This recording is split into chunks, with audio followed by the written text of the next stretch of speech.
అదరగొట్టే కారం రంగు రుచి ఆచి కారం పొడి. బ్రేకింగ్ న్యూస్ చూస్తున్నాం. సాయి ఈశ్వరాచారి ఆత్మహత్య విషయంలో తీన్మార్ మల్లన్న ఇప్పుడు డబుల్ గేమ్స్ ఆడుతున్నారు.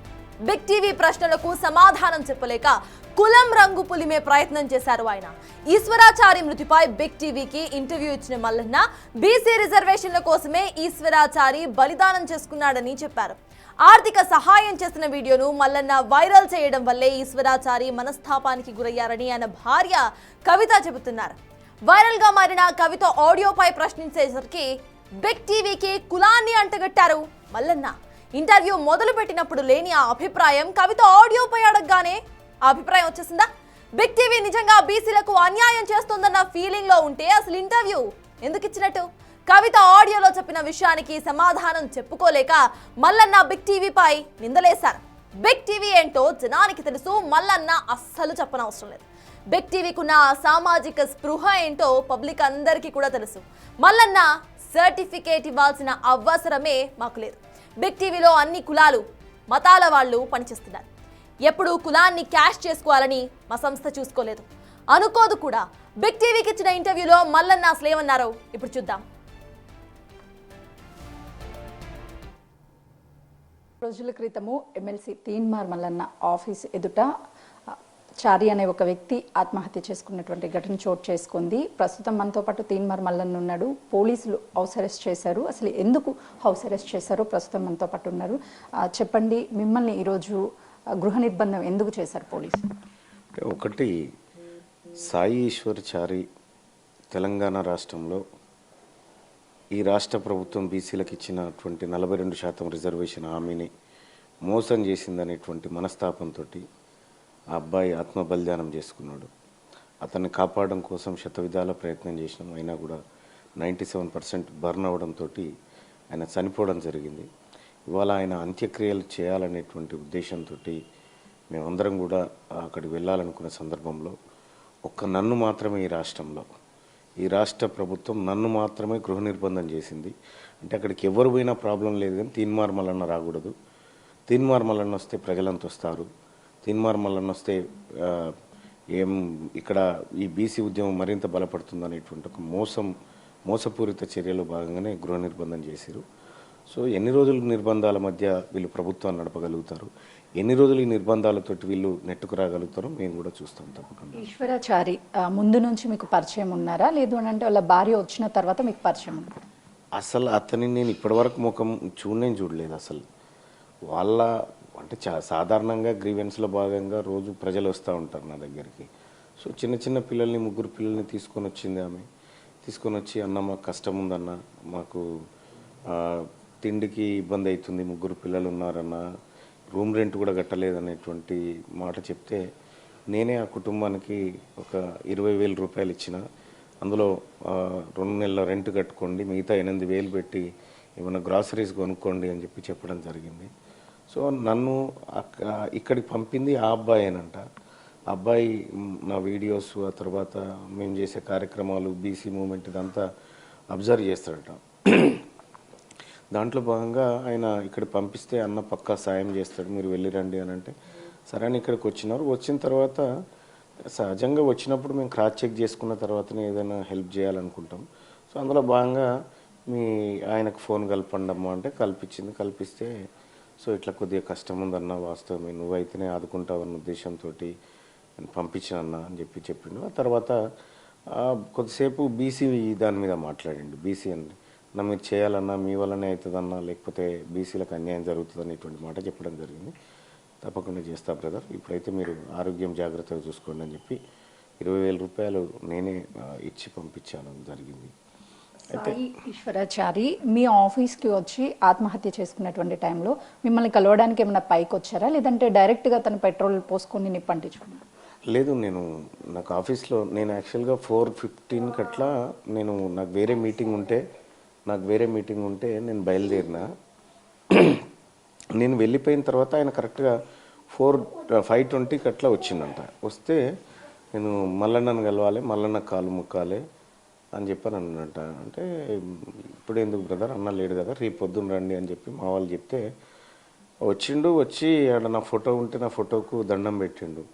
దండం పెట్టి ఇంకా శ్రీకాంతాచారి యుగం అయిపోయిందన్న, ఈ కాడి నుంచి బీసీలకు మంచి రోజు రావాలన్నా, నా ఆత్మ బలిదానంతోనన్నా రావాలని చెప్పిండంటే కామన్గా చెప్తా ఉంటారు కదా, ఉద్రేకంగా ఉంటారేమో అని మా ఆఫీస్ వాళ్ళు కూడా అనుకున్నట్టున్నారు. కానీ నిజంగానే ఆయన పెట్రోల్ డబ్బా కిందనే పెట్టుకొని వచ్చిండు, మళ్ళీ పోయిండంట, మళ్ళీ పెట్రోల్ తీసుకొని పోయి తగలబెట్టుకున్నాడంట. అప్పటికే పెట్రోల్తోనే వచ్చినట్టుండు, ఆయన అన్ని ప్రీ ప్లాన్గానే వచ్చినట్టుండు. సో ఆయన పోయి అక్కడే తగలబెట్టుకుంటే ఆ చుట్టుపక్కల ఉన్న వాళ్ళు మంటలు ఆర్పి వెంటనే గాంధీ హాస్పిటల్కి తరలించడం జరిగింది. నాకు ఫోన్ చేస్తే నేను నా మీటింగ్ క్యాన్సిల్ చేసుకొని కారులో వస్తే లేట్ అవుతుందని మెట్రో ఎక్కి చక్కగా గాంధీ హాస్పిటల్కి పోయి నేనే అడగడం జరిగింది. ఎందుకు చేసినావు తమ్ముడు ఇదంతా అని అంటే, లేదన్నా ఇంకా బీసీలు ఎన్ని రోజులు కొట్లాడాలన్నా, బీసీలకు అన్యాయం జరుగుతుందన్నా, బీసీలకు న్యాయం జరగాలన్నా అనేటువంటి మాట ఆయన చెప్పడం జరిగింది. మేము ఉన్నాం పోరాడడానికి, ఇటువంటి చేయకూడదు అని చెప్పడం జరిగింది. ఆ తర్వాత వాళ్ళ మిస్సెస్ వచ్చింది. నేను అప్పుడు చూసినారే, నువ్వు మొన్న వచ్చినావు కదమ్మా అని చెప్పంటే, మేమే సార్ పొద్దున్నే చెప్పొచ్చిండు సార్, ఇవాళ బీసీలకు ఏదన్నా ఒకటి జరగాలని మా ఇంట్లో చెప్పొచ్చిండు సార్ అని చెప్పి ఆమె చెప్తా ఉంటే, సో వీళ్ళే వాళ్ళనేది మాకు ఫైండ్ అవుట్ అయిపోయింది. సో ఏదేమైనప్పటికీ కూడా అబ్బాయి అలా చేయాల్సింది కాదు, అన్యాయంగా అతను ప్రాణం పోయింది. ఈ రాష్ట్ర ప్రభుత్వం హామీని నెరవేర్చక బీసీలను మరోసారి మోసం చేసిన కారణంగా అతను ఇవాళ మాకు దూరంగా అయ్యాడు.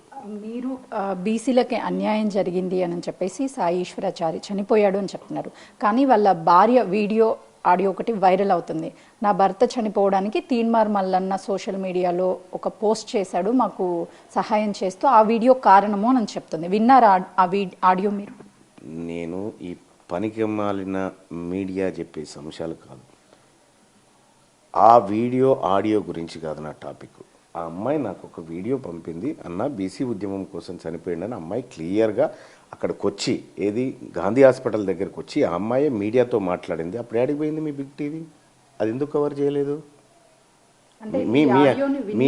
మీ అన్ని అది ఆపమ్మా, మీ అన్ని అగ్రవర్ణాల మీడియా ఛానళ్ళు కాబట్టి మీకు కావాల్సింది తీసుకుంటారు. అక్కడ నీ బిగ్ టీవీలో అతనికి సంబంధించిన ఏ వీడియో వచ్చింది ఇప్పటిదాకా చూపి. మీ బిగ్ టీవీలో, మీ రెడ్డి గారి టీవీలో ఏదొచ్చిందో చూపి. ఇప్పటి వరకు మీకు ఏం కావాలి ఇంతకీ?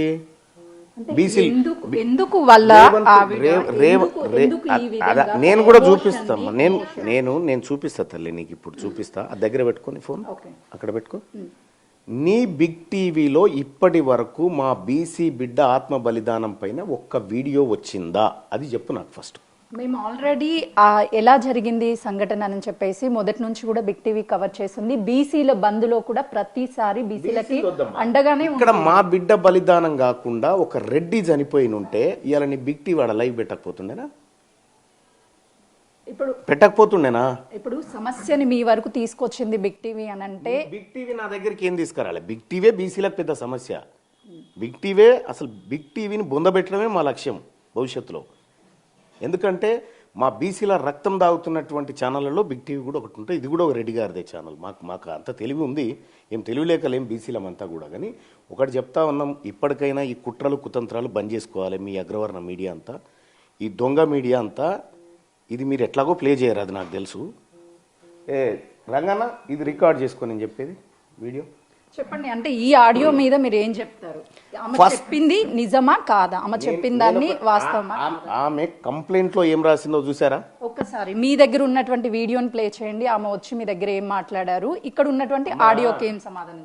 ఇవి మీరు ఏదో బీసీల ఉద్యమాన్ని పక్కదారి పట్టించాలని, ఆత్మ బలిదానాలని వేరేగా చిత్రీకరించాలని చూస్తే బాగుండదు. బిగ్ టీవీకి కూడా హెచ్చరిస్తా ఉన్నాం. ఆడియో కంప్లీట్ గా క్రియేట్ చేసిందే అంటారా? ఆడియో తీసుకొస్తే మేము ఎందుకు సమాధానం చెప్తాము? మాకు తెలుసు కదా మా బిడ్డ ఎందుకు చనిపోయిండో. మా బిడ్డ ఎందుకు చనిపోయిండో మాకు తెలుసు. బిగ్ టీవీనో లేకపోతే ఎవరో చెప్తున్నది కాదు, వాళ్ళ భార్యనే స్వయాన సోషల్ మీడియా గురించి మాట్లాడినటువంటి ఆడియో అది కాదమ్మా. రంగనా, మీ దగ్గర ఉన్నటువంటి ఎవిడెన్స్ ఏంటి? ఆమె మాట మా దగ్గర ఉండాల్సినవి అన్నీ ఉన్నాయి. ఏమన్నా మీడియా త్రూ చూపించగలరు? మీ మీడియాలో ఎందుకు చూపిస్తాం? మీ అగ్రవర్ణ మీడియాలా? ఇదేమన్నా చూపించే మీడియానా? ఇదేమన్నా చూపించే మీడియా కాదు, లేకపోతే మీరేం న్యాయం చేసే? మొత్తానికైతే మాత్రము తీన్మార్ మల్లన్న ఆ రోజు చనిపోయింది ఈశ్వరాచారి. తను బీసీల కోసమే చనిపోయారు అని చెప్పేసి తీన్మార్ మల్లన్న చెప్తున్నారు. తను బీసీల కోసం కొట్లాడారు, వాళ్ళ భార్య నా దగ్గరికి వచ్చి సహాయం అడిగింది నిజమే, తర్వాత తన వాళ్ళ ఆర్థిక పరిస్థితి గురించి కూడా మాతో మాట్లాడారు అని చెప్పేసి తీన్మార్ మల్లన్న చెప్తున్నారు. కెమెరామెన్ ప్రసాద్తో సుజాత.